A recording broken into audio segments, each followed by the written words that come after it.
Disco X on the line, just as I suspected. No one really gets over me. I'm unaffected. Why would you try to ever put me second? You're just another groupie to me. No, I'm out here single, and I need some real. Now I got standards, give a fuck how you feel. I'm out here single, tell me what's the deal. Now I got standards, give a fuck how you feel.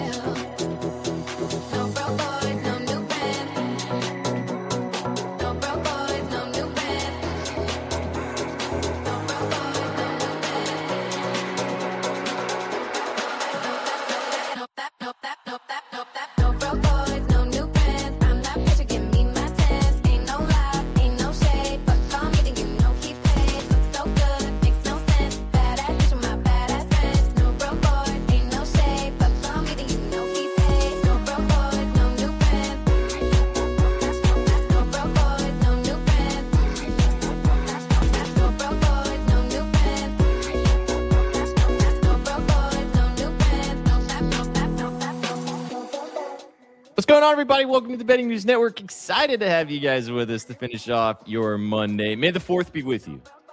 It is May the 4th. Excited to have you guys with us. Almost hit us with a Star Trek. No, I just put my hand up. I don't. There's not a Star Wars thing, is there? Like, there's no hand for Star Wars. No.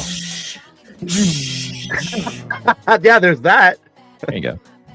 May the 4th be with you. That's all I need. Tomorrow's Cinco de Mayo, so that's exciting too. But excited to have you with us right here on the network. Appreciate you stopping by for your afternoon Espresso. That's just Sook, who hated everything I just did because he's that type of nerd and I'm not.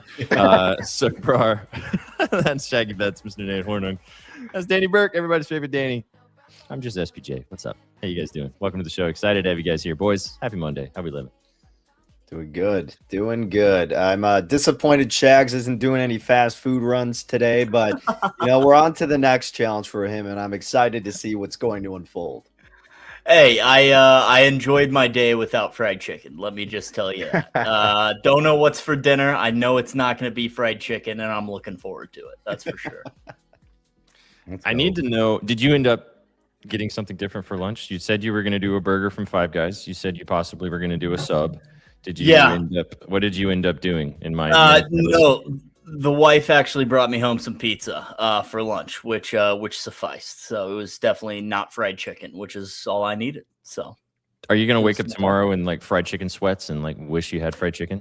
I'm a little worried that my body's going to start going into withdrawal here in a second. Probably any minute now. I'm just going to be, fiending for some fried chicken, man. But no, I'm doing okay. I did start having dreams about it, which was a little weird. So that was kind of the sign that I needed to stop. Do you miss Megan?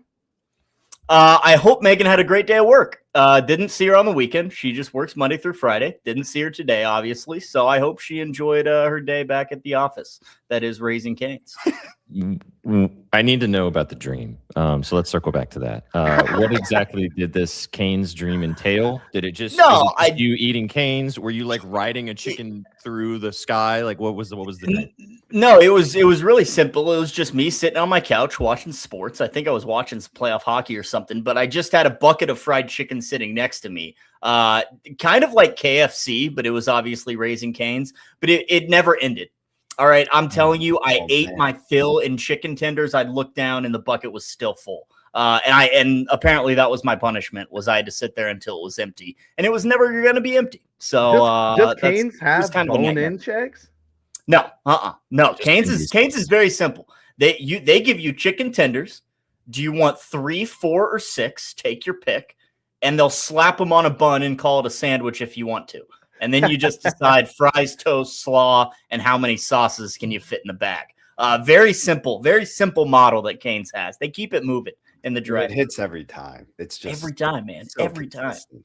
time. I'm sad we don't have it. Actually, I was just about to tell a fat, big old lie because I have had Cane's in Nashville. Shout out Prindy, although Prindy's not in chat right now. Although Prindy might be here because the Sixers won, so maybe the Prindy wants to come dance on Graves. But when Prindy visited Nashville, there is a Cane's downtown in Nashville, and Shags knows the frivolity of Broadway can get you going, and then Cane's does slap when you are lit. So I did have Canes downtown. Yeah. How about Cam Young? Are you going to talk about Cam Young in the good, bad, the ugly? I was. That was my plan. All right. Well, then we'll get there. Chad, thanks for being here. Excited to have you guys with us, man. If you kick off your Monday, we're having some fun all ready to start the show. We're going to do everybody's favorite Monday activity, the good, the bad, and the ugly. Let us know what you guys saw this weekend. And trust me, a lot of yours are probably going to get mentioned by one of us four. So trust, big trust. We got plays on the Diamond and the NHL playoffs keep rocking and rolling. We got plays in the NBA playoffs as we got some series beginning tonight. And then we've got the Rhythm play of the day from our friends at Rhythm on the Diamond. Although Danny's going to be telling you about it because he's already bet it. Because when Danny and the model lines up, bing, bong, bang. We'll get there in a few minutes. Danny is a model. He is a model. Anyone's told me that before, but I appreciate what you said. I've spent time with you. You could totally do some modeling. We'll have to figure it out. Mona agrees. Mona's the real model. Yeah. Dude, real quick story since I'm down in obviously Costa Rica. I'll give you my Costa Rica takeaway of the day after walking around today. Mm-hmm. If we lived down here for longer than a month, we would totally have a dog. There are dogs everywhere. They're all super friendly. Going to the beach too, boys. You walk down there and there's just dogs everywhere.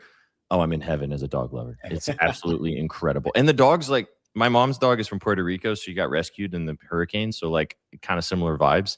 Mm-hmm. And every time I walk in Berta at home when I'm making Nashville, I'm like, girl, get off the street. What are you doing? You're going to get hit by these cars, man. And she's not phased by whatsoever. And I understand it now being here. Yeah, she owns the street. All these dogs are running around and they're just intertwined with the cars and, people. And it's insane. It's awesome. So shout out doggos. Hey, SPJ, what's the over under for the amount of times you're going to wear socks during this month period? I'm going to go over half. Over 1.5, and it's heavily juiced to the under. That's what I figured. Yeah. Oh man, he's got some feet. I wore a pair of socks. Thanks, Sook. I wore a pair of socks on my flight here. Could not wait to get them off my fucking feet, and I'm probably not going to have a pair on until how is it? Is it? Yeah, it's just exactly how it is with GPAC. I got you. All right. Anyway, I don't want to derail us too long. You know what's really sad though? I'm gonna derail us for 2 seconds. I can never enjoy other dogs because my dog hates all other dogs. She smells the dog on you. She looks at you sideways. She's never played with another dog. She gets jelly about the dogs. She's one of those dogs that thinks she's human. So as you're describing doggy paradise, I'm just damn, I couldn't enjoy that. My dog would be mad. You'd have to wipe off the stink though for a week, just not go just not see dogs for a couple days before you go back and then enjoy it process. But all right, let's get to the good and bad, the ugly. Let's talk some sports. Brought to you by our sponsors at Lucky Rebel. You guys can go bet a little bit of everything right here. I'm sad they don't have it here in Costa Rica, but I got Bet Online down here doing the goods for me. So we'll give you guys the plays all across the slate tonight. Yeah, let's go, Disney.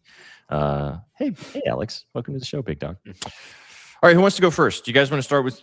Let's finish with the positivity. So let's start off.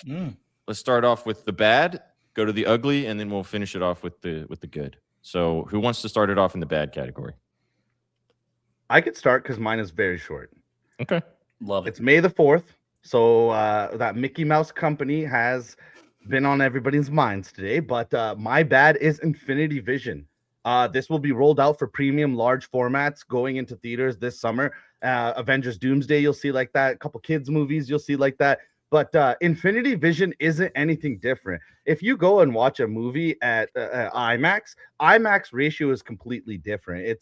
You're seeing more of the screen than you ever would. The director intended for it to be seen in a different way. And even sometimes when you have IMAX ratios, they don't even make it to the Blu-rays or to the physical copies. They kind of just say, hey, that was only intended for IMAX experience. But Infinity Vision is about to be rolled out, and it's not a larger aspect ratio. It's just a way to charge you more money. So if you're going to the theater this summer and you see Disney movies with Infinity Vision, just go ahead and make that decision. If you want to pay the extra $7 to $8 to see it in a premium large format screen, but just know, actually, from the filmmaker's intent, there's nothing different. So a big corporation charging extra money and trying to squeeze every nickel and dime out of you. I'm shocked by this information. Yeah. Boo, Mickey Mouse. Boo. That's all I got. We're going back to Star I Wars, get though, really man. mad about it because I love IMAX and I know that IMAX is different and nobody really understands that there's only a dozen IMAX cameras on the entire planet with only 8 functioning at a time. They are really conducive to like epic filmmaking. So for Disney to just come in and pretend like they're gonna have a rival to it is hilarious and disingenuous. Again, this is me. This is my shocked face in this story. Makes sense. Par for the course. All right, who wants to go next in the bad? I'll go next. All right. Sook, earmuffs, because my bad is the Boston Celtics melting down in their series against the Sixers, up 3-1, up at halftime at home in Game 5. And then what happens? They lose that second half. Okay, you go to Philly for Game 6, get absolutely dominated. All right, back to Boston for Game 7, and the same things happens. Joel Embiid drops 35 points on you. And the Celtics, they did have the next round of the NBA playoffs in the palm of their hand, let it slip away, melted down the last 2.5 games of that series to lose to the Sixers. So Celtics, very, very bad. Cool. I'll save my ugly until the ugly category, but it has to do with this. As does mine. This was gonna be my ugly, but I found something uglier. So bye, Sook. Thanks for being here. So that was this is so calling out sick for the next 10 minutes. Oh my God, boys. All right, I'll reprieve us a bit from this before we get back to it for the ugly category, I'm sure. My bad. I'm going to do a part, and I'm going to do it real quick because I couldn't decide between both of these, and I have a worse ugly. So I have like a 2-parter. The first part is the story that we talked about the other day about Chiraya Rana, the guy from the JP Morgan place. Yeah, this whole story, more and more about it. And again, there's probably going to be more levels to this that comes out.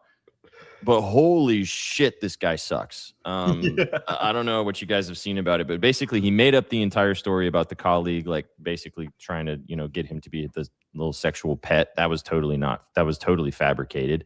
He also apparently, it came out today, and again, this is all he said, she said, came out today and like lied about his dad dying so he could get like extra time off of work as well. Read that as well. Fantastic. So this dude blows. So you suck. You're bad. But the second part of this, and this is a separate story, because I mean that guy, we can all just agree that guy blows. If it's all true, and who knows at this point.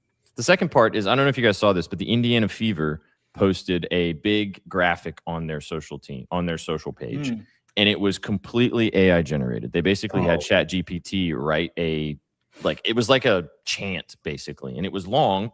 And you looked at it and you went, okay, this is fine, but it feels kind of off. And then people were kind of chiming in. And then it got to the point where it got established that it was very much so made by ChatGPT. First of all, as we've discussed many times on this channel, fuck AI. Second of all, if you're not going to pay somebody as a multi-million-dollar corporation or sports team you don't even have to. I mean, the graphics thing, we've talked about this, and everybody has their opinions about it. We don't use graphics here at Betting News that are AI generated. A lot of places like to choose and to change what they do in that situation as well. But if you're not even getting a human being on your team to write a 10-sentence social graphic, what are we doing? Caitlin Clark, 2 days before that for the Fever, came out and said how much she hates AI as well. This is just a diabolical move by a franchise that's just trying to nickel and dime in this situation once again. So, Chiraya Rana, you blow, bad. Indiana Fever, you also blow, bad. Bing bong, boo. You got to watch The Devil Wears Prada too. They had actual real artists make fake AI art for the film to kind of like drive it home. And I'm seeing kind of decisive reactions to the film, and it just kind of tells me who you are if you don't like that film, because it's like it's about journalism and it's about like being true to yourself and how art should rise above, and somehow that doesn't connect with you, then I don't connect with you. I saw this, and I think I should have sent it to you if I didn't. But yeah, I saw this and immediately thought of you. Yeah, anyway. All right, those are mine. Who's last for the bad? Danny, take us home. Me. Yeah, my bad is the Western Conference playoff series. We're just getting an unfortunate draw here because of injuries. That's really what it is, because it could have been so much better if Luka Doncic was healthy. I think regardless of what you imagine the series would come out to be, which would realistically be the Thunder winning, it would still be a great experience to watch a fully healthy Lakers team against a defending champion Oklahoma City Thunder. So the fact we won't get Luka is a bummer.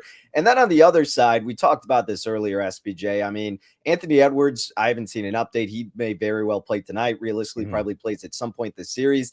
Either way, this Timberwolves team is a little bit banged up, though. And in my mind, it feels like it sure could be a little competitive, but I don't foresee Minnesota getting more than one win in this series. So, all right, he's playing. So maybe I'll be proven wrong there. So definitely put more weight on the Lakers and Thunder here. But in general, the injuries, which we can't control, is just kind of a bummer in the Western Conference specifically. Yeah, makes sense. Anthony Edwards is tracking like he's going to play tonight. We will talk about that when we get to that game, though. But yeah, I agree with you. Hopefully the Lakers can do something just to keep it interesting. Yeah. We'll find out. All right, let's do the ugly, and then we'll finish it off with some goods. I'm going to start us off in the ugly category. Sorry, Suck. My ugly is the entire Jaylen Brown situation over the last 24 hours. Shaggy talked about the Boston Celtics and how they pissed away this series. First time in Celtics history that they were down 3-1 to blow a series. But then for their superstar player, one of the most highest paid athletes in the NBA, and a guy that carried this team and was an MVP candidate this year, to come out on stream after the game. He's been streaming all year, so there's no issues with that. I mean, I got my own issues, but whatever. If you want to keep doing that, that's fine. But on this live stream, not only did he say that the refs sucked and that Joel Embiid flopped his way to a 3-1 basically flopped his way through this. The biggest issue I had in this entire thing, and we talked about it earlier on Any Given Wager, Danny, and I agreed with Adam 100% on this, and I think that this is why I don't think that Jaylen Brown might not be a Celtic next year. The fact that he said that this season was his favorite season playing basketball in the NBA, when you've won a championship, when you've been an MVP of the finals, when you've had so much success at your team in the NBA, this year was your favorite because you were 1A all season long with your homie on the bench. That was fucked up. So I thought that I think this whole situation's weird. I thought it was weird he did the live stream, and everything he said did not help the situation whatsoever. So this is a messy, messy situation going into the offseason for the Boston Celtics. Top of the list, what the hell is going to happen with Jaylen Brown? So I thought that was super ugly. Not looking forward to figuring out, I'm sure you're not looking forward to, Suki, even as a diehard Celtics fan. So I just thought that was gross. So ugly for me, what Jaylen Brown did after the Celtics lost yesterday. Wow. Wild stuff. I mean, so I talked about that on my stream, I think either last week or a couple days ago, that all these like hoopers, eventually you've got to kill your ego, right? Because all these hoopers grow up, they're the best player in their hometown by far. Mm-hmm. You're probably even the best player in your state by far. Then you get to college and, okay, now you've got everybody who was the best player in their hometown. And obviously getting up to the pros, it's just the best of the best. And eventually you've got to realize, am I here to score and put up points, or am I here to win basketball games with my team? Clearly, Jaylen Brown doesn't sound like he's there for the team. I'll play a little devil's advocate. It doesn't bother me quite as much, just because I think a lot of times, and not that we do this per se, but people in general like being so connected with their favorite athletes, like seeing the transparency. And then when they get very vulnerable and honest, then people kind of fire back at them. But as Shags alluded to, I mean, he grew up being the best guy, finals MVP, as you mentioned. And I don't necessarily defend this take, but I know Sook was saying it, and maybe there would be some validity to it in the sense that they were playing better when it was him leading the team and not Jason Tatum. And then look what happened. So I understand why he'd feel that way. And maybe he feels like he has so much more to prove, i.e. what we witnessed this past season, if he's not along the ride with Jason Tatum, which clearly didn't work for them in this postseason. So just playing a little devil's advocate. Yeah, I'll dive into it a little bit more. I think he's saying that it's his favorite season because all of the offseason projections were for them to be a subpar team, and he builds Celtics University. You got everybody not missing a single team meeting. You have everybody buying in. I think, like, who was saying in chat, like, he's more talking about what went on in the regular season rather than his own statistics, rather than the outcome of the season. He is just trying to highlight how great it was to see everyone rise to the occasion. And if you watch the full clip back, he said he even very quickly went to like, oh, like streaming for you guys has been therapeutic. So I think everyone's reading into it a little bit too much. And anyone who thinks JB is going to be traded or the Celtics are in turmoil, just go ahead and look at that clip from 365 days before they won the title. They said, hey, like, is there a division between you two guys? JB looks at Tatum and goes, you want to win? He goes, yeah. He's like, I want to win. That's all that it is. If this guy is on camera being a little bit too honest, like, and people don't like that, I don't think that also means that there's a correlation to turmoil in Beantown. So I'm excited to see what comes for next season. It just seemed like the better team won. And I said this on Sunday, the Sixers, Nick Nurse, they did it all. They beat him up. And I see why it's SPJ's bad, because like there's like 4 guys in sunglasses just sitting up on a stream. And it's just like, what is going on? But we all need to also understand that Jaylen Brown was drafted before Tatum. He was also drafted 3rd overall. He was always expected to be here. So you can talk about these guys pushing and pulling between each other. But I think at the end of the day that Jaylen Brown is just an elite player, and he's showing his frustration, and he says it's his favorite season. And I think only diehard Celtics fans can understand why he said those words. But I understand from outsider perspective, it seems completely insane that came out of his mouth. I have 2 points to push back, and then we got to move on. First thing is he was a minus 66 for the 3 games down the stretch in the series to lose the game for the Sixers when he was on the court, and plus 27 when he was off the court. So he didn't do a whole lot to help his case the last 3 games, which ended up pissing away this entire series. The second part of this is I just think that it's super corny for a superstar player to get on a live stream directly after a catastrophic collapse in a franchise's history and then bitch and moan about the referee situation and then say the things that he said. So I understand your point, and he has earned the right to do that. I just think that it's corny, and I think that he didn't play well enough to do that. So Embiid flopped like 3 times. It wasn't a 3-possession game. I hate that take. Yeah. Like the people are saying, like, oh, Embiid flopped, so we lost. No, we lost by more than 3 possessions. He flopped 3 times. Yeah, I think there's various levels to this. It's overall, though, it's just ugly. It just was ugly to me. The whole situation's gross. You're a fan and you are pretty tempered about it, but I think it just sets up the wrong message going into the offseason. So that's why it's ugly for me. Yeah. All right. We can probably spend the rest of the show bitching about this entire topic, which I'm sure you guys all have thoughts on. But who wants to go next in the I could go really quick because mine's on the Celtics. My ugly is just a Celtics second half offense. I talked about it a little bit earlier today. And Sook, like you, me, the SBJ, we were all kind of complaining about it while it was going on. Like it seemed like they were immune to taking any shots inside the perimeter. It was just 3 after 3 after 3. The only way we could come back is if we chuck up a triple. It was ridiculous. 52% of their shots came from downtown. They shot 27% from beyond the arc. And to their credit, they did come back, but when they needed a reliable bucket, they couldn't knock it down from deep. And again, they just refused to attack inside. And that goes to the fact that they don't have any big man they can rely on. And it just felt like they were so desperate that everything had to be a 3. It had to be a big bucket. And if they would have attacked the rim more, gotten to the free throw line more than just 16 times, Sixers got there 23 times, could have been a different outcome. But it was just disgusting for a coach that I have a lot of respect for and think is good, and team that I still think was good. It seemed like they had no game plan whatsoever. It was just hope and pray someone was going to be open for a 3 every possession down the floor. I can agree with that, Danny, because I will say, as someone that watches a large amount of the Celtics games, Joe, his demeanor seemed a little off. It seemed like he had gotten the best of him. And like, I understand the logic of getting Garza out there because you want Embiid to be hustling up and down the court, but it just seemed like he was grasping at straws in that last game. Did you guys see the graphic that got posted that the top 8 teams in the NBA this year, from a amount of 3-pointers taken on the offensive end, basically? I don't remember the specific percentage that got referenced, but the top 8 teams in that category have all been eliminated from playoff contention. So, which is crazy because of how we've talked about this a bunch. You know, Steph Curry changed the math in the NBA and the 3-point shot and what that means to offensive play, and over the last few years it's led to a lot of championship caliber teams. But maybe we're seeing the return to the mean. Maybe we're seeing teams that do prioritize getting to the cup, do prioritize, unfortunately, getting to the line, and do prioritize playing a little bit different style of defense and offensive style being a little bit more successful. So I thought that was a super interesting. The Celtics obviously being a team. The Blazers was another team. I can't remember a couple of the other ones, but I mean the Kings, like the Warriors, obviously. So yeah, I just think it's interesting that we are maybe turning into a completely different NBA that we're going to look at going forward.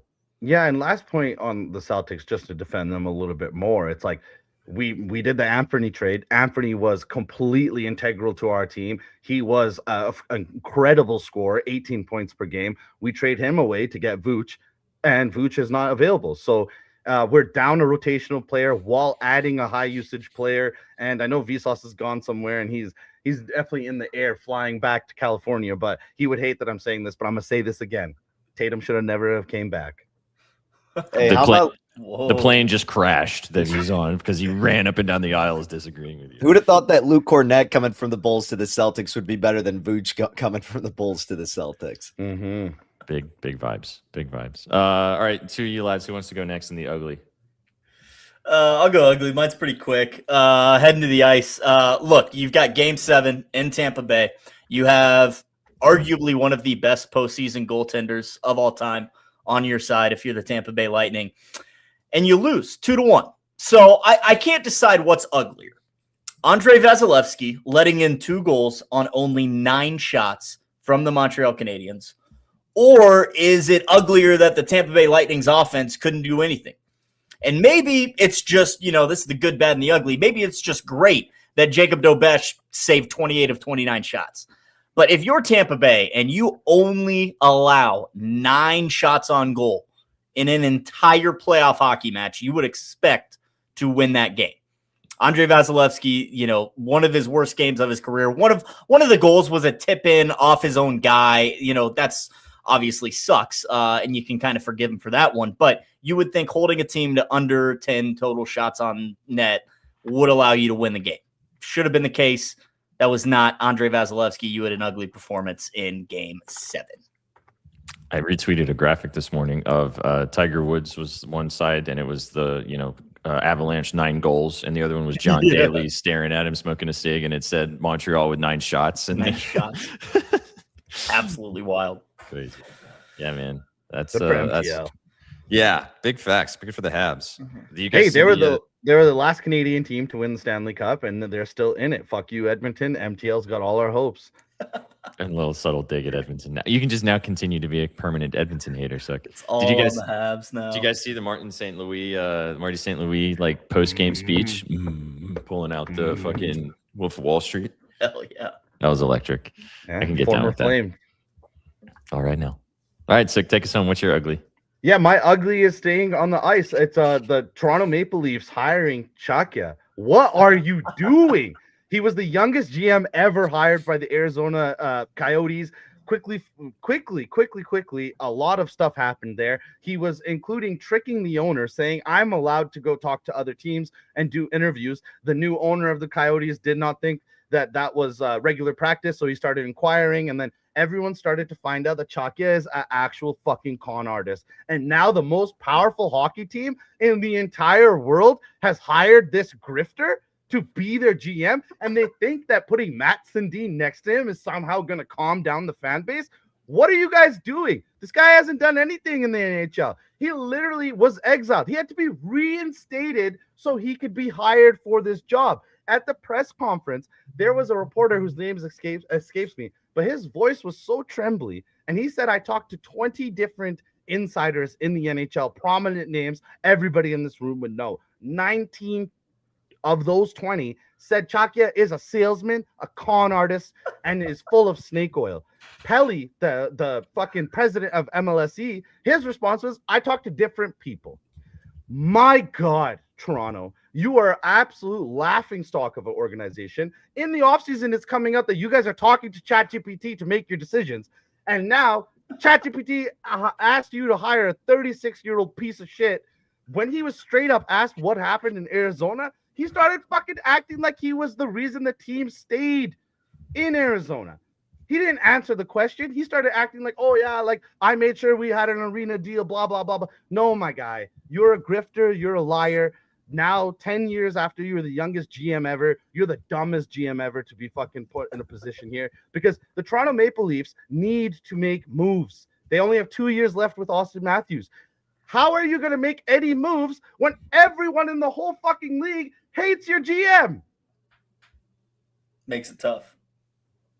Holy. Toronto. All the money in the world and not 2 brain cells to rub together in that front office. Take a bow. Yeah, that was good. Take a bow. That was good. That was a good one. Yeah, they blow. Go watch that clip. It's really funny. And yeah, this guy sucks. I mean, Toronto, the Leafs are going to leave. I mean, here you go. They're going to leave. You were too busy yelling, I think, to read this, but yeah, they're going to leave. All right, let's get some positivity, boys. And then we're going to talk about the slate tonight. We got big games we're going to discuss, give you guys the moves across, but everybody knows how much they love the good, the bad, the ugly. I'll let Sook calm down for a second. I was going to go directly to you. I'm going to keep it short and sweet with mine for the good. Woosah. Mine is Cade Cunningham. You, good sir, are good at basketball, just in case we all forgot. And he was the main reason why the Detroit Pistons pulled themselves out of that 3-1 hole and took down the Orlando Magic.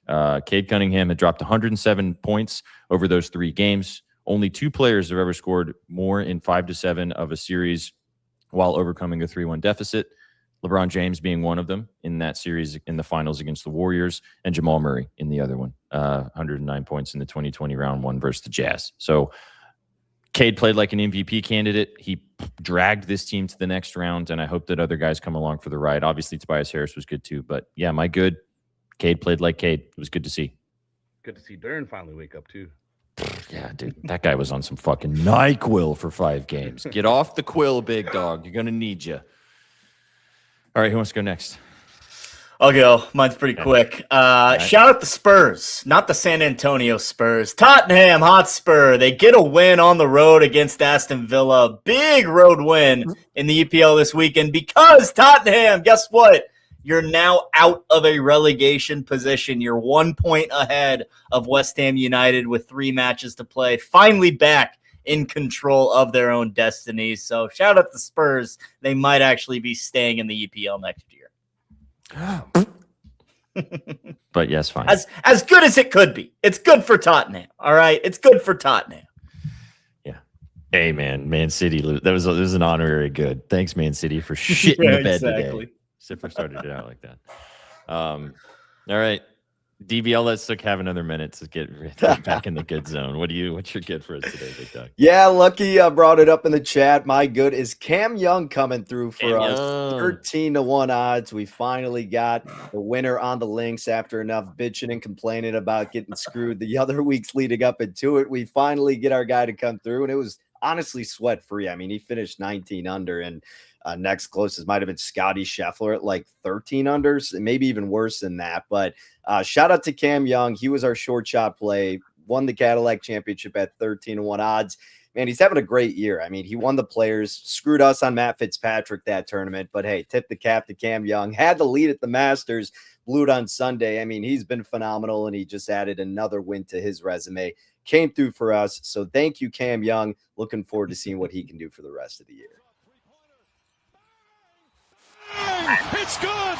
Wins the game at the buzzer. You've been chasing it, Big Dog. Well done, sir. Yeah, thank you. Good job, Cam. I know some of see one go through. I know some of you guys in the chat were tailing on the fairway forecast, all the good vibes. So you had some guys rock and roll with you, and yeah, that the wire to wire dub too, which is nice. All right, so take us on. Let's get good, and then we'll get to some betting. I might lose it again. So I had one honorary good that I'll get out real quick. It's the Bulls hiring their new GM, Bryson Graham. He's fantastic. 14 years with the New Orleans Pelicans, rising from an intern to a video coordinator to like being head of scouting. He was in the room for when they traded up to get the 17th overall pick to get Trey Murphy as well just a year later. He's in the room for the Herb Jones second round pick. Like, he is so good. That's my honorary good. But my actual good is Pablo Torre has won the Pulitzer Prize for his coverage of the aspiration scandal with Steve Ballmer and the Clippers. And I just have one question for you, Steve Ballmer. You're telling me that you were duped by aspiration. Which one is it, Stevie boy? Are you a titan of industry, you billionaire bozo, or are you able to be tricked and not able to find $40 million? Which one is it, Stevie? Because Microsoft just lost $14 billion in its evaluation, and you specifically lost $14 billion of your own evaluation. So it's a bad time to be Steve Ballmer, but every time you give him a quick goog, he's a giant piece of sweaty shit. So congrats, Pablo Torre. Got a little bit less than $20,000 for winning the prize, but your reporting is crucial. Journalism is all about speaking truth to power, and Pablo Torre, tip my cap to you, my guy. Keep doing your thing, because I love consuming your content, and I absolutely hate opportunistic assholes, which is all that billionaires are. So Pablo, do your thing, my guy. So this is the good segment, the good stuff. It's good. Pablo's gonna Pablo fucking Torre. take these guys down for us. Pablo's good. That's what we like. Pablo is good. Pablo's good. Congratulations to Pablo Torre, obviously, and Sook's nerves for holding up. Also, shout out dogs today. Overall, good doggies. Look at Fredward. Look at Dude, him. he was sitting in the corner just staring at the wall. Like just staring at the corner. So, I had to let buddy come up here. I don't know what he was doing. You okay, buddy? And then He said it's dinner time, Dad. What are you doing? You got Mona over here, like modeling the toe beans. Look at that. Yeah. Slumping. 3 feet. All right, come here. 3 feet. All right, let's move on. That was the good and the bad and the ugly, talking about the weekend that was. Could be the rest of the show, but let's talk about some bets, boys. We've got baseball tonight. We've got the NHL offs and the NBA offs. 4 games on both the ice and the hardwood. But let's start on the diamond. DB, I know you've got a couple of plays for us, but the rhythm play of the day is just synced up with Mr. Danny Burke. So let's go dancing to kick us off. This is the rhythm of my life. My life. Oh, yeah. I know you want to say it. This is the rhythm of my life.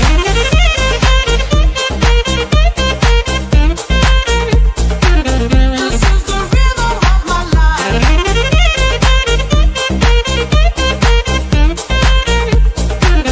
This is the rhythm of my life. All right, fellas. Rhythm play of the night. One of the hottest teams in baseball. How about the Northsiders? The Chicago Cubs, winners of their past 5, just swept the Arizona Diamondbacks in 3 games, and you can get them on the run line at -113. Wrote about it earlier today at bettingnews.com. -110 is what I got, but still love it at this price of -113. It is a windy day at the friendly confines. Earlier, it was blown out 17 miles per hour to center field, so there's going to be a ton of runs. Who do you have more faith in? Well, the Reds offense has been solid, but they're going up against Edward Cabrera, whose numbers are a lot more reliable for the Cubbies than a new pitcher in Chase Petty, the 23-year-old who's getting called up for Cincinnati. Now, last year he got called up. He's their number 7 prospect in their organization, but in 2025, in 2 starts and 3 appearances, his ERA was 19.50. Yes, you heard that correctly. 19.50 with a FIP of 11.80. He allowed 13 runs on 13 hits, 3 home runs, and 8 walks in just 5.1 innings in those 2 starts specifically. Jesus so now you're going Christ. to a hitter-friendly ballpark. Winds blowing out almost 20 miles per hour. The Cubs had been crushing righties over their past couple of weeks. They're like second in weighted runs created plus, top 7 in OPS and ISO. Yeah, the Cubs should just absolutely destroy the ball today. As long as Cabrera can maintain, which I believe he will be able to, the Cubs have the advantage on the mound and a slight advantage with the lineup, which leads us to betting the Cubs -1.5. Rhythm play of the day, one of my plays of the day. So make sure you check it out. Rhythm. Don't pay for picks, pay for tools. I think I reversed it, but I got at least the words right this time. That's our rhythm play of the day, baby. Hey, can I just get that guy stinks, Danny? Come on, because that guy fucking stinks, dude. You mean Chase Petty? Yeah, this guy stinks. He stinks. Awful. Thanks. Go check out Rhythm. Go get it downloaded on your phone. Get plays like this and so much more with the Rhythm plays of the day. Vibes25 is our promo code to get 25% off. And as Danny said, pay for tools, not picks, and pay for models, but these types, not the others.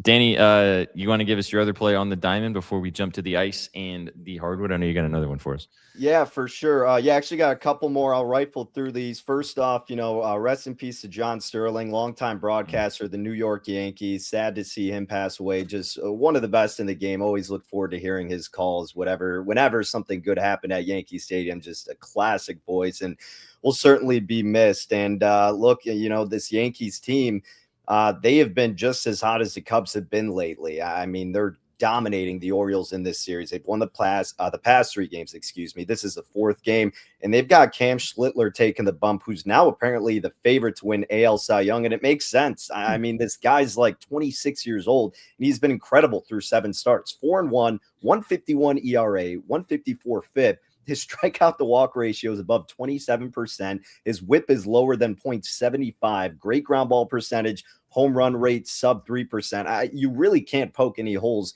in this guy's game right now. On the other side, you got Shane Baz taking the bump for the Orioles. He's 1-2 with a 4.50 ERA, 3.52 BABIP, low strikeout rate, 150 whip. The Yankees have been the hottest offense in baseball lately. So another team I'm laying the run line with at -110.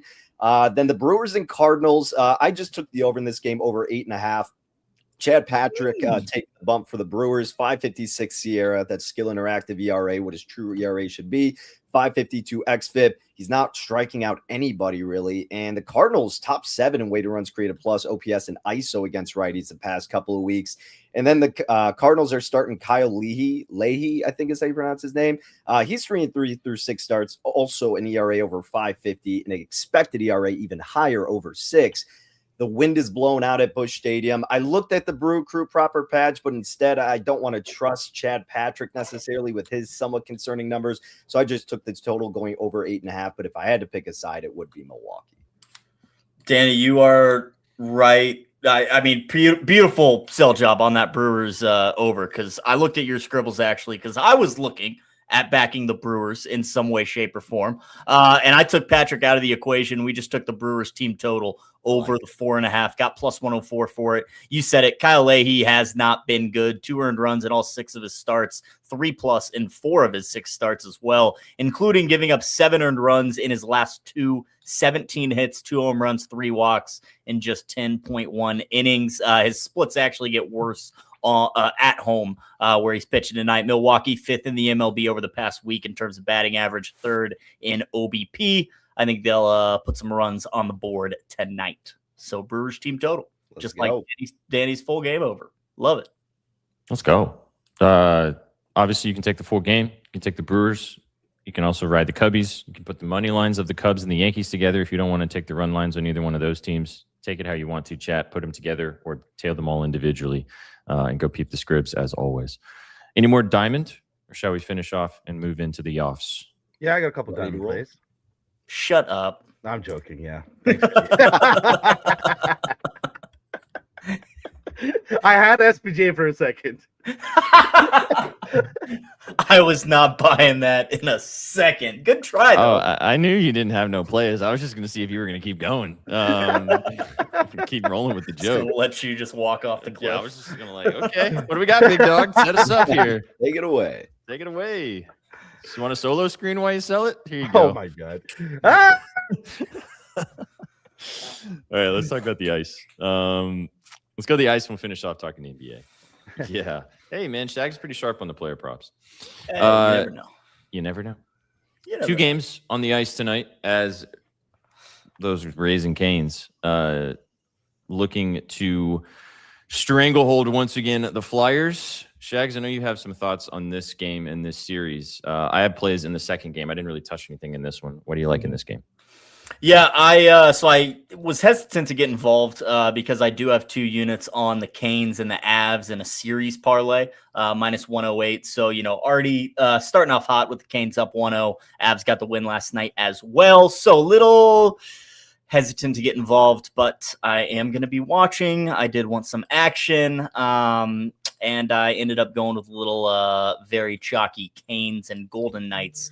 Moneyline parlay plus 122 is what we found.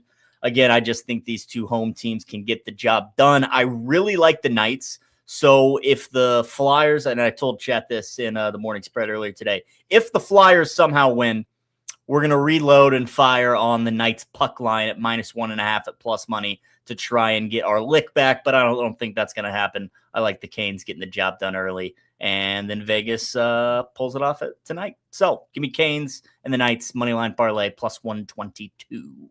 Chalk pays sometimes, ladies and gentlemen. I was about to say nice and chalky. A little chalky Monday. Yeah, it makes sense. Really? I like it. I just hate betting Canes in general. So I stayed away from this game. I don't like any props in this game. You're probably right. It's probably the case. I'd like the under. I'd like the under, if anything. I looked at that too. It's just too juiced. I don't want to pay under 5.5 for like -125. Like miss me with that. Yep, right there with you. So I you're just rooting for the Knights tonight, right? Sorry? to take down the. I said you're rooting for the Golden Knights tonight, right? Oh yeah, of course. Taking down the Duckies. Quack quack quack.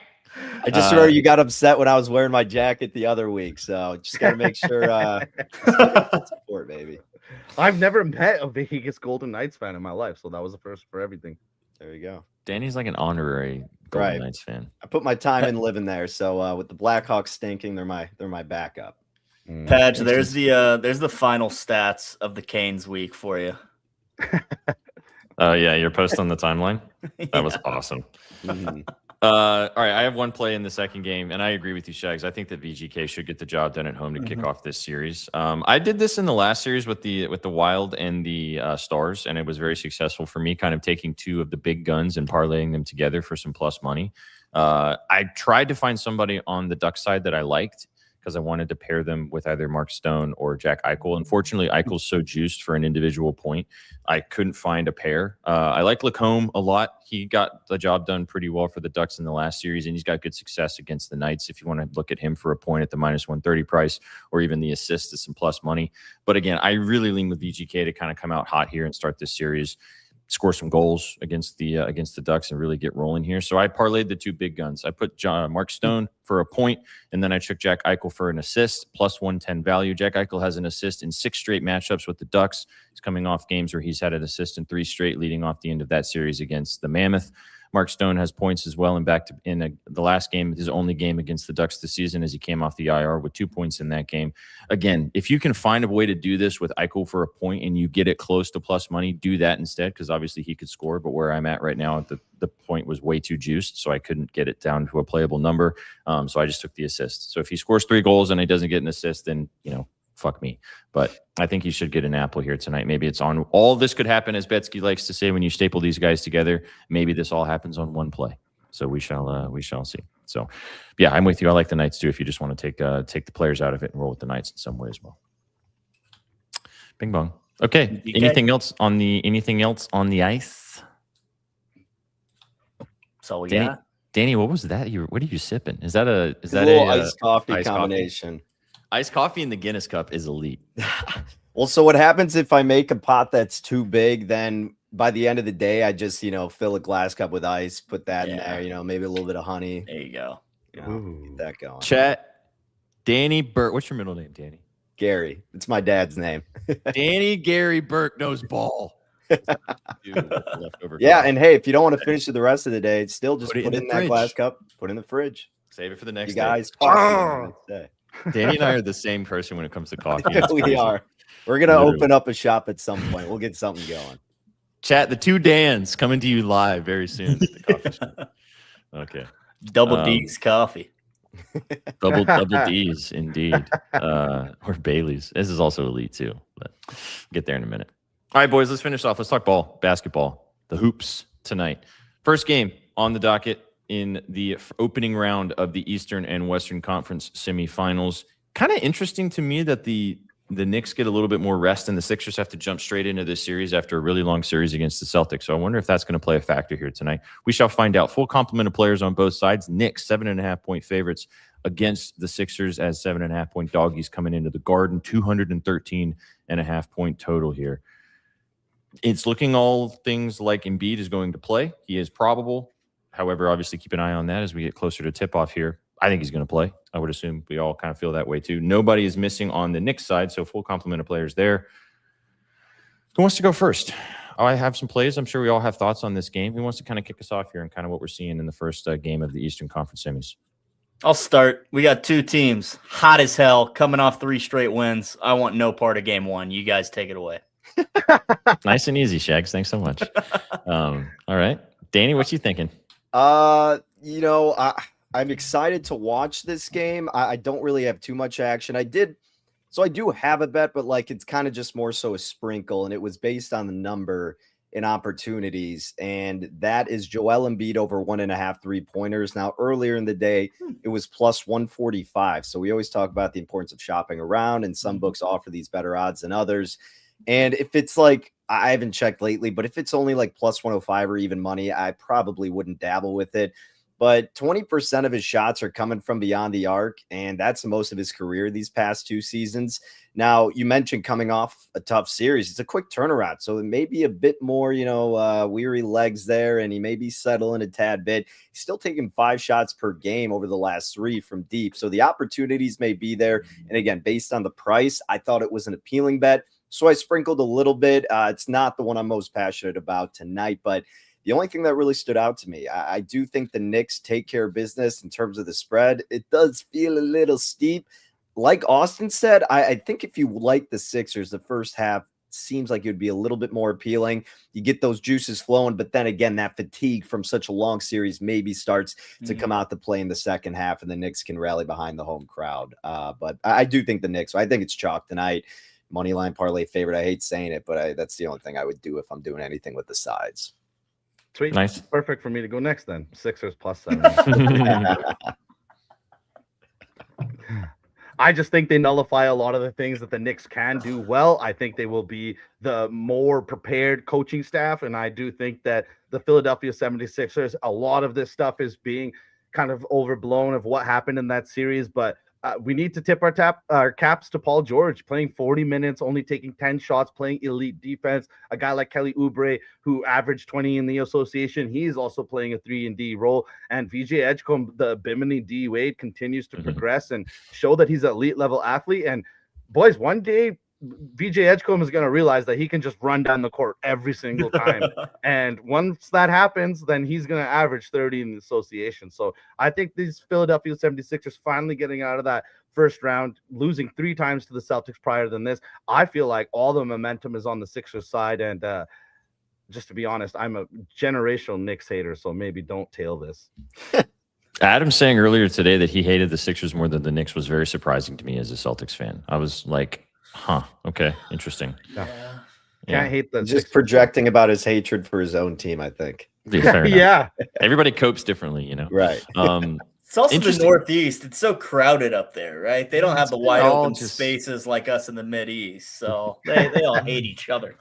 Yeah, they're all just. You have more room for activities, Shags. Exactly, right. You don't like your neighbor? Go walk 5 miles that way. You'll find some space. You'll be okay. Gotta have some room to stretch the legs. Interesting point too on this, Sook, which leads me into my first play. The 2 games that the Knicks and the Sixers played this season when Embiid played, both covered. They won one of those games outright, but they covered in the other game as well. So interesting point. If you look at kind of how many times they played this season, some of them without Embiid, some of them with, and obviously Embiid changes the math a lot. My first play, I'm going straight back to this. I bet this in the last 3 games of the Celtics series, and it was free cheese every single time. And I think that we might see something similar again. I don't know if we're going to get this line if he has 6 to 7 assists once again, which could happen again tonight. So give me Embiid over 4.5 assists. I got minus 145 on this. You can get a little bit of a better number than I did. I thought that this line might move on me the other direction when I booked this last night, and unfortunately has not done that. So you get a better price than I do. But I just think that they have figured out that he needs to be the linchpin of this offense, similarly to what they're going to maybe try to do with Cat on the offensive end for the Knicks. He also hit this in the last 3 games against the Knicks as well. So I think the 4.5 assists for Embiid. If you think that the Sixers stick around, if you think that Maxi's going to have a good game scoring, if you think that some of the other role players can knock down some shots, Embiid's usually going to be the one that's dishing him the ball. So I like the 4.5 assist line for a playable price. The other one that I am going back to, again, I want to get involved with Cat, his assists. The line just is too high for me. The 4.5 plus money, it feels kind of trappy. So instead, I'm going to rope that in, and I'm going to take his rebounds and assist line. I got 15.5 on this minus 120. This hit in the last game taking on the Sixers, but this hit in 4 straight games against the Hawks. I said this earlier, though. Don't forget, chat. New series, new team. You kind of have to throw out all the stats from this previous series for these guys, and you can't look at recent hit rate in a lot of these situations because you're getting completely different matchups now. So take it with a grain of salt. Cat has had 10, 6, and 10 assists in his last 3 games. But that was against the Atlanta Hawks. They were doing something offensively very different than probably what they're going to do tonight against the Sixers. So, but I wanted to get involved with the RA. He's probably going to be good on the glass. They're going to need him to be good down low, obviously. And I do think that he's still going to facilitate against the Sixers team. So, yeah, those are my 2 props. I like your play, though, on the Sixers. I would be my direction. I would lean. It's going to be a big test tonight for the Knicks. If they come out and look really good, we got to start maybe having a different convo about this team. But we shall see. Can I mention one thing? Embiid said here, Sixers to win series plus 225. Look, it all depends if you think they are going to win this game or not, because game 1, I think it's going to be tougher for them coming off that, again, really taxing series. And if you think they lose, like the spread's indicating with them catching 7 in the hook, wait 1 game and you're going to get better value, maybe even plus 350 or 4-1. So depending on what you think of game 1, always factor that in when you're looking to bet these series prices. I can't tell if Kanika hated what I had to say or what you had to say or what all of us had to say, but we just get big thumbs downs from Kanika. Boo. All right, let's go to the last game of the night, and then we're going to wrap this up and cook the parlay of the night. Chat, drop a dub if you're enjoying the show. Thanks for being here for your afternoon bet espresso to finish off your Monday. And again, may the 4th be with you. Spurs, let's go to Texas, boys. You ain't going to see Charles Barkley there. He don't like that Galveston water. Spurs, 9.5 points. Favorites against the Minnesota Timberwolves. 219.5 point total here. Ant-Man is in, we think.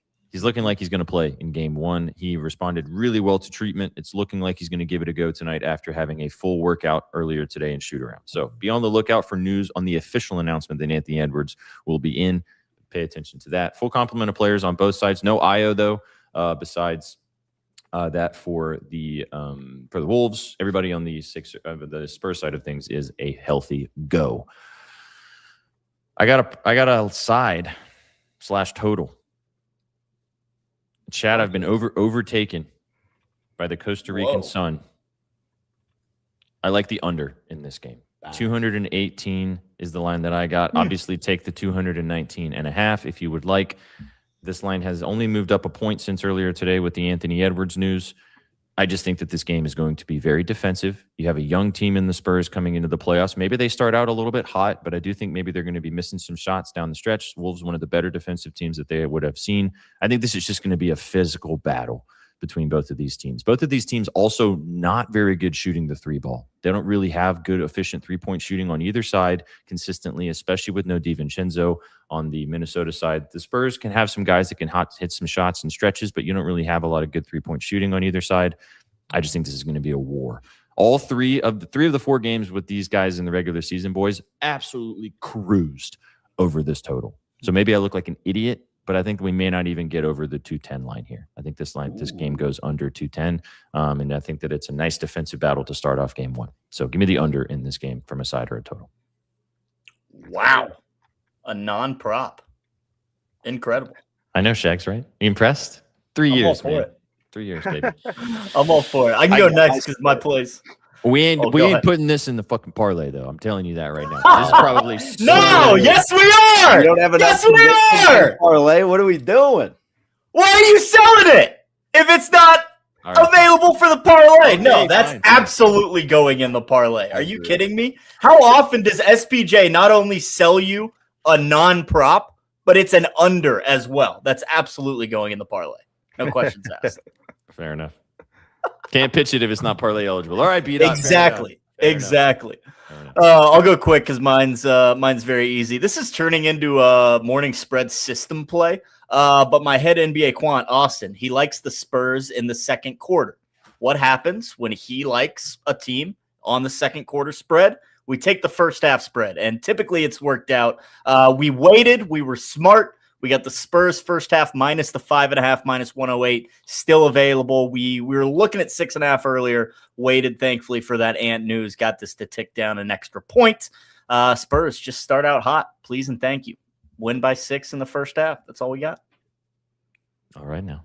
I love the diversifying of using chat's ideas to then find your own angles, which is why we love doing this with you guys every day, because you guys make us smarter sometimes. We help you giving us information that makes you a better, and then we all do it together. And then we lose together, which is fun too. But at least we do it together, which is fun. Good stuff. And you waited, so that was smart. I heard you talk about that earlier today. And getting the Ant news was big time. Yeah, Tell exactly. you, having the NBA quants in chat makes it a lot easier every morning. Let me tell you. Big vibes, baby. All right. Well, if you like unders on superstar players, DP, take it I away. got y'all covered here. I got y'all covered here, baby. And it looks like Stifler taking an under. This is crazy. Well, Stifler, Whoa. I'm taking Victor Wembanyama under 2.5 3-pointers tonight, minus $1.32.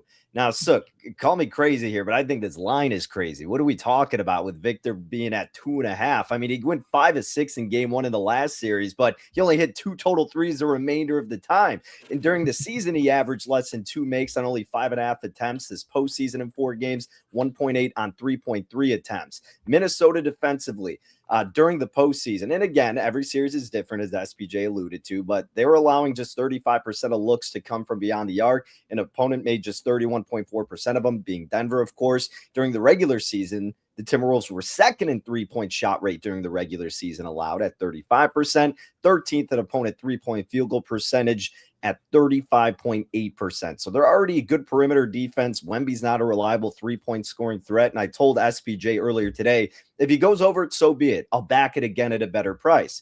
If he doesn't, then, well, this is maybe the last chance we have at a viable price to take him under 2.5. So I feel comfortable either way. I really like this look. I was shocked to see that 2.5. I like this a lot, just for the simple fact that if anybody doesn't know out there, Rudy Gobert and Victor Wembanyama have been interlinked for almost a decade. Rudy Gobert has taken him under his wing from the moment that Victor was 13 years old. So I think Rudy is going to have a lot of insight into the way Victor plays, Victor's tendencies, because he's been there trying to teach him how to get ready for the NBA. So I do think that it'll be interesting. And SPJ, you'll like this too. They're such close friends that whenever they play and they're in the same city, they play a chess match against each other.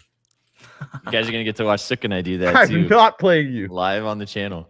Did you guys see the interview with Rudy talking about how Wemby, he was like, yes, Wemby called me and he asked me what type of water filter I use. And I told him, and then they were like, does Ant ask you? He was like, no, Ant does not ask me these questions. He was like, I'm waiting for him to ask or something. I'm waiting for him to ask me these questions. Yeah. No, I dig it, DB. It's scary a little bit, both matchups against the Wolves this season. He did go over that line, but hey, maybe you'll play Austin. Well over. Maybe I'll play someone in chat and get my ass waxed by chat. We love that. Pause. All right now.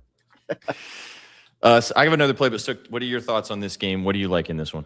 Yeah, I got one prop in this one. I've bet it 5 straight times, so it's hit 5 straight times. So what could go wrong today? But it's Naz Reid over 7.5 RA. He is a slashing big, and at the end of the day, on the other side of the court, he's going to be seeing Luke Cornett. The depth is not there for the Spurs bigs. That's why they signed Plumlee going down the stretch. And if he doesn't see one of those 2 big old white guys, then he's going to see some small ball stuff from Keldon Johnson. So I do think that Naz Reid has an excellent opportunity to be an X factor in this series. And the cherry on top here is that the Spurs are actually 28th to assists allowed from the center spot. So big old Naz Reid, he'll have that beach towel out. If you're a Timberwolves fan, Chris would get that reference. But Naz Reid, the former 6th man of the year, I think he's going to have a lot to say in this series. And they're putting this prop at the same number I've been betting for 5 straight games. I'm going to go ahead and do it again. If it ain't broke, don't fix it. Good success as well against the Spurs. Mm-hmm. You mentioned this guy. Any love for Luke Cornett, boys? I mean, his PR line is sitting at 7.5, which has hit in 10 straight games, and 4 straight matchups with the Wolves, and all 3 times they played this season. He also had 8 points and 6 boards the last time they played, so he got over the 7.5 PR line with just points. That's scary. I kind of want to bet that, but might just have to leave that one alone. Last one for me, and then we'll cook and we'll get out of here. De'Aaron Fox. I'm going back to Foxy, who was fantastic in the last series against the Blazers. I took his RA line. I got 10.5 for plus money yesterday. It's down to 9.5 for a pretty playable line, but I got greedy and took the plus chicky. So give me the RA of 10.5 for De'Aaron Fox. Hit this in 4 straight games to finish off 3 straight games to finish off the Blazers series. Hit this in 7 of the last 8 leading into the playoffs as well. And he hit this in back-to-back games against the Wolves. They're going to need his facilitating. He's going to have the ball in his hands a lot. I talked about this going into the postseason with this Spurs team. If this team was going to be successful, they were going to have to allow De'Aaron Fox to be the main motor and Stephon Castle kind of be second fiddle to that. They've done a good job of allowing that to be the case. I'm thinking they're going to continue to have that be the case. We saw Stephon Castle average almost 8 and 8 throughout the regular season, but this is the playoffs now, and I think they're relying on the vet to do vet things, and I think he's going to have the ball in his hands a lot. So I like the RA. You can take the assist straight if you'd rather as well. But lots of good angles in this game, guys. I think we kind of covered it really nicely. Different ways to kind of attack it. First half prop, a little bit of a total under if you want to go that way. Under on Wemby. Sook with his RA line that has smacked it with ease over the last 6 games, which has been fun. And a couple more props for me that you guys can tailor fade however you're feeling. I also think that on the other side, the X factor might be Dylan Harper. Like Mm-hmm. they are not good defending the point of attack. They're 26 to points allowed from the point guard spot, 23rd to assists allowed. So they get beat up from the point of attack. And we've seen this all season that Dylan Harper is a monster. And sometimes he just gets into that Kyrie level of finishing ability. And I do think that his over 12.5 PA is a very, very good look. He's actually hit that in 13 of his last 17 games straight up. So I think that's on the other side. That's the other X factor, in my opinion. Last point that I want to mention to you guys, just out loud. Anthony Edwards' points line is 21.5. Yeah. The last time Ant-Man played against the Spurs, he had 55 points. He's had 22 points in 4 straight matchups with the Spurs. I'd be really surprised if he's going to trot out there and play and they feel comfortable with him being out there. You think he's going to play 25 minutes, right? Yeah. Yeah. I mean, that 21.5 could be free queso. That's all I'm saying. It's hard to bet a guy coming off an injury in a first game, but this is one of the most prolific scorers in the NBA right now. He could get 20 by halftime. Or take the threes. What's the threes line? That's not a bad way to do it. 2.5 for a playable number. He hit 9 the last time he played against the Spurs. Yeah, even if that knee is still Food for bothering thought. him, I could see him shooting plenty from distance. They're going to need his offense, man. I mean, Yeah. but get under. But, his offense is fine. All right, guys, let's cook and let's get out of here. Where do you guys want to start? Do we want to do the Cubbies, Danny, or do you want to sweat your squad? I know you're on them. Rhythm likes them. I'm down to do that. I like it. It's going to be a roller coaster of a game with a win, but they should be able to take care of business. The ML? Just to see if maybe we get is the money line fine? Is it It's super like minus crazy? 210, 220. It's not terrible for a parlay. Yeah. Here's the thing. I mean, it's going to be a volatile enough game to where they should, whoever wins, it should be more than one run. Right. Let's just not be soft and take the run line. Mhm. Okay.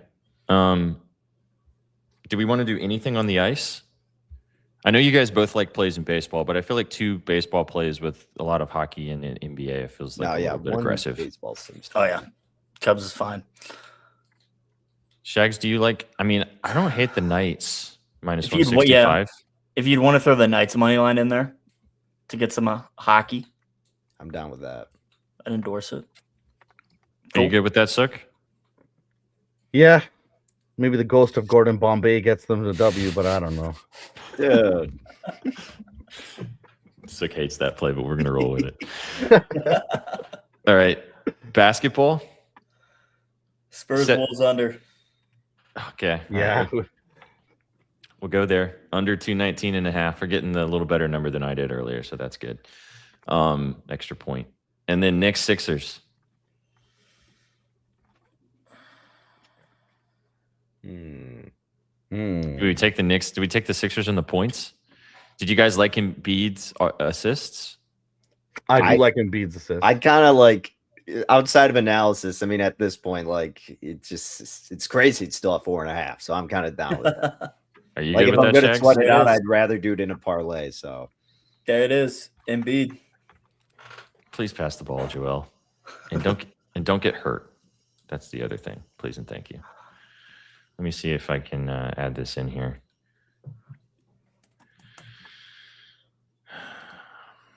So I can start building it too. See what we come up with. I'm just doing it on BOL, so I'm just trying to figure out where Right. to, get it rolling here. Cubbies Knights, Spurs T Wolves under, Uh-huh. and then Joel for 5 assists. Uh-huh. And then VGK money line. Yeah, plus 916 is what I'm getting. That'll do. That'll do. Oh, actually, let me switch that out. 923. There we have it. Plus 923 on the blue book right now. Bang. There you go. Plus Robinson's rebounds are always enticing. Always. There's something about that dude just makes me not want to ever do anything with him. Like, not even bet him. Like, I would never want to hang out with him. He just looks like a bozo. Don't Google him. I know. That's what I'm saying. He's an absolute bozo. Yeah, he sucks. Idiot. He's an idiot, dude. Danny, what does he do? He stinks? He stinks, dude. He looks like he kind of stinks too. Like, straight up. He might actually be smelly. He might actually be a smelly dude. Yeah, I used to be a big fan of him. I was like, man, like when the Bulls had DeRozan and Levine, I was like, the Bulls are like a Mitchell Robinson away from being a decent squad. And then he just completely lost all of his talent and ability. He was the missing piece. Yeah, Mitchell Robinson. Big man who could, put a little bit of a competency on both sides of the ball because Vooch sure ain't it. And Sook had to experience that his own right. Guy's picking his nose and eating it while his team's blown a 3-1 series lead. I hated when the trade happened. I hated it so much. There was just no benefit to it. Like I see it did seem crazy. Here's the parlay one more time, chat, for asking W Sook in the comments. Cubbies minus 1.5, Knights money line, Wolves Spurs under 219.5, and then Embiid 5 assists plus 923. Shop around. Crazy list. This is a wild lay. This is a wild lay. But these are the ones that hit. I'm telling you, these are the ones that smack. You know what's going to sell, boys? I can't wait. Chill. Fucking the Spurs Wolves is going to soar. No. Dude, we don't need that. You're Mr. Positive. What are you doing? So you just put that into the universe. I know who I'm blaming now. No, thank you. No, it's smacking. It's soaring under. Absolutely soaring under. Stifler, also a reminder to you, and then we'll get out of here. Please send us a DM so we can get you sorted out with your giveaway item. This is your last reminder, and you're not getting out of it because I want to send it to you so you can take it to Dollhouse and make sure that we get some photos. You know what I'm saying? Okay, that's all we get. I want you to get some glitter that was on somebody else's body onto your hat. Our hats need to be featuring glitter, please and thank you. All right, that's Shags, that's DV, that's Just Sook. My name's Sweatpants Jesus. This has been your afternoon bet special. We appreciate you guys tuning in right here on the Betting News Network. Enjoy the games tonight. Bet responsibly, as always. Big shout out to our sponsors at Lucky Rebel. You guys can tail the parlay for $9.75. Shout out to our buddy Austin who cooked it over there as well. Boys, anything else before we dip? Chicago Bulls are turning it around, boys. Get ready, DB. You're gonna be a big fan next year. Man, I hope. But last time they didn't make someone just a sole president. I don't know. I'm glad someone's positive. I'll say that. He's a genius. He's a genius. All right. Positivity. It's on you. It's on you, Sook. Okay. You guys came. Yeah, good. You guys came the winners. You stayed for the vibes. Have a fantastic Monday night. Shags will be live with you guys in the morning. You guys know the deal. Bet Espresso and Puckett in the evening time tomorrow in the afternoon right here on the network. We will catch you on the next one. Take it easy, chat. Have a good night. What you know about rolling down in the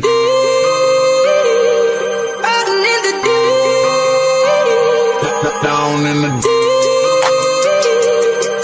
now I know we all be loving this shit right here. Rolling. What you gonna do? Rolling. What you gonna do? Down in the rolling. What you gonna do? Right, y'all be loving this shit. What you know about